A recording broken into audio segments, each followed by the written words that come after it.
There's another issue that I've heard senior leaders talk about, and it's in the media as well, and I know you've done some research about that, is more senior workers will say we have to bring our new younger workers, not millennials, but the Gen Z folks in, because they need to learn how to, quote, work with people.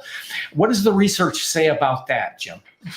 Well, that's a really important point, John. What we're seeing in the data right now are that younger workers are the ones who are feeling even more distant from their employer, and particularly younger remote workers. And so, if you come to work and you don't know what's expected of you, or you don't feel you have chances to develop, historically, young people have had more chances to develop for the right reasons, right, than older people. That gap is starting to shrink, and it's shrunk down to the level where they don't have any more opportunities than older workers. And so if you're a young worker and you feel like you can work from home, it better be a very task-oriented job, because a lot of development happens in person. And I think it is a responsibility not only for the younger worker, but also for the older worker who could be a mentor to show up and be there as well. There's a lot of things you can't predict that lead to good mentorship and good development.